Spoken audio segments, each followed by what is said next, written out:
नमस्कार मित्रों, स्वागत है आपका अपने तोगला न्यूज पे आपके अपने पप्पू बेलू के साथ। तो सबसे पहले हम लोग बढ़ते हैं आज के अपने मुख्य समाचार की तरफ। तो सूर्य के प्रकाश से भी सबसे तेज खबर आ रही है सीधा हमारे पास कि आज भारत में फिर से एक लड़की का हुआ रेप। अरे ये तो डेली का है, मैं आपको दूसरी खबर सुनाता हूँ। भारत में फिर से मिल रहे कोरोना वायरस के केसेस। अभी ये फालतू के स्क्रिप्ट कौन लिख के दे रहा है? दर्शकों आप बस थोड़ी देर इंतजार करो, मैं आपके पास तुरंत आता हूँ एक छोटे से ब्रेक। अबे ये स्क्रिप्ट कौन लिख के दे रहा है? यस सर, मैंने लिखा है। क्या दिक्कत हो गई? क्या दिक्कत हो गई? तुम्हें पता भी है कि न्यूज चैनल पे क्या दिखाया जाता है? यस सर, जो देश में गलत चीजें हो रही है उसी को दिखाया जाता है। क्या जो देश में गलत चीज हो रही है वो दिखाया जाता है? अबे ये 2025 है, 2025। यहाँ इंडियन मीडिया ऐसे काम नहीं करती। तो कैसे करती है? चलो मैं दिखाता हूँ। देखो, मीडिया में काम करने का सबसे पहला तरीका, मान लो कि तुम्हारे एक तरफ किसी की जान जा रही है और दूसरे तरफ दो पॉलिटिशियन खड़े हैं, तो तुम किसकी न्यूज को हाईलाइट करोगे? इसमें पूछने वाली बात कौन है? जिसकी जान जा रही है उसी को हाईलाइट करूंगा। नहीं, यही तो तुम गलती कर रहे हो। तुम उन दो पॉलिटिशियन के पास जाकर के उनकी न्यूज को हाईलाइट करोगे। वो कैसे? वो ऐसे। दोस्तों बहुत ही ज्यादा बड़ी खबर आ रही है हमारे पास। लेकिन एक मिनट, इसमें इतना चिल्लाकर बोलने की क्या जरूरत है? अरे बेवकूफ, मीडिया का सबसे पहला रूल यही तो है कि जब तक तुम किसी न्यूज को 3-4 बार चिल्ला करके नहीं बोलोगे तब तक उस न्यूज में कुछ वजन नहीं होती। तो दोस्तों बहुत ही ज्यादा बड़ी खबर आ रही है हमारे पास। आप लोग देख सकते हो कि दो पॉलिटिशियन आपस में बहुत ही बुरी तरह से लड़ रहे हैं। तो कैमरामैन जल्दी से उधर फोकस करो। देखो मित्र, हम लोग का पार्टी भले ये लगे लेकिन मित्रता बहुत गहरी है। और ये लोगों का क्या है, ये जनता का क्या, जनता तो वही है। हमारे पिताजी, आपके पिताजी बहुत गहरी दोस्ती है, बहुत बरसों से दोस्ती चले आ रही है। जनता तो यार चूतिया है ही क्या। तो दोस्तों आप लोग देख सकते हो कि मेरे एक तरफ है अपने लुल्ली पार्टी के चौधरी जी, खोदी जी। अरे हाँ वही चौधरी जी, और दूसरे तरफ है अपने कांग्रेस पार्टी के बवासीर जी, धर्मवीर जी। हैं वही बवासीर जी। तो पहला सवाल मैं आपसे पूछ रहा हूँ बवासीर जी कि अगर आपकी सरकार सत्ता में आ गई, मतलब आएगी तो नहीं, लेकिन अगर आ जाती है गलती से, तो आप देश के लिए क्या करोगे? देखिए, मेरी सरकार अगर भारत में आती है, बहुत सारी वैकेंसियां आएंगी, हॉस्पिटल होगा, हमारे बहुत बड़े आपकी सरकार आएगी तो आप क्या करेंगे? वो गलत बोल रहे हैं, उससे देश का कभी विकास हो ही नहीं सकता है। देश को विकास प्रगति पर लाना है तो बड़े बड़े मंदिर जैसे राम मंदिर का अति कर दीजिए। जी, मंदिर से क्या होगा?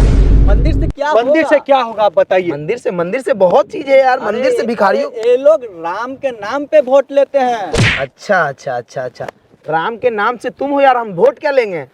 राम हमारे आस्था है, तुम क्या राम पे सवाल उठाते हो भाई? चलो चुप रहो। ये देश गीता से चलेगी, गीता से। ये देश गीता से नहीं चलेगी तो क्या कुरान से चलेगी? देश गीता से चलेगी।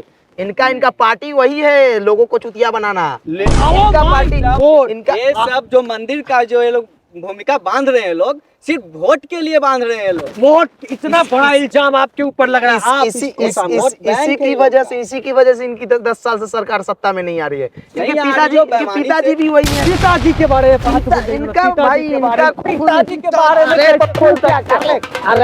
हमारी पार्टी को तो जानता है। अरे भाई मार लेंगे। तो दोस्तों आप लोग देख सकते हो कि दोनों पार्टी में बहुत ही ज्यादा बुरी तरह से लड़ाई हो गई है। तो चलो हम लोग बढ़ते हैं अपने दूसरे न्यूज की तरफ।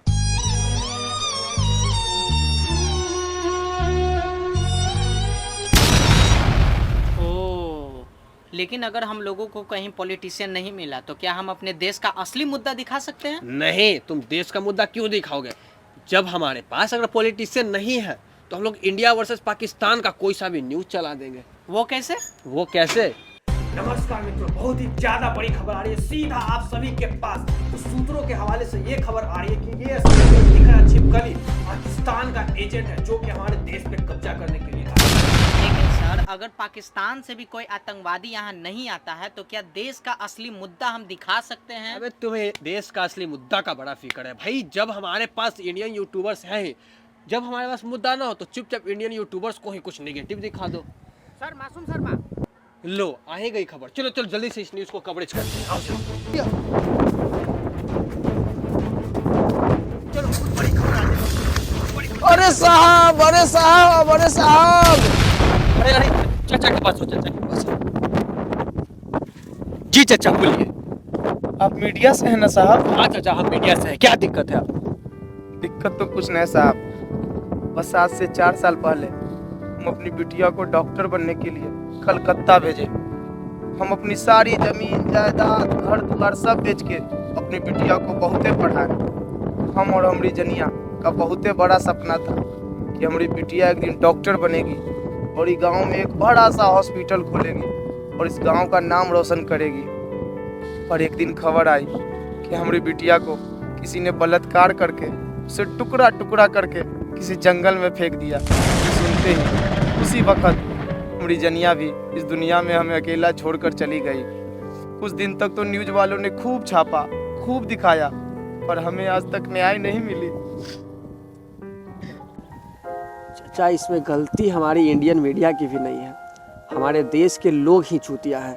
जब जब हम लोगों ने इन्हें कोई ज्ञान की चीज़ें दिखाई है तब तक इन लोगों ने हम लोगों को सपोर्ट कभी नहीं किया, लेकिन जब जब हम लोगों ने इन्हें बवासीर चीज़ दिखाई है इन लोगों ने खुल के सपोर्ट किया। चाचा, खुल के सपोर्ट किया। हमारे देश के लोग ही चूतिया हैं। सर मासूम शर्मा,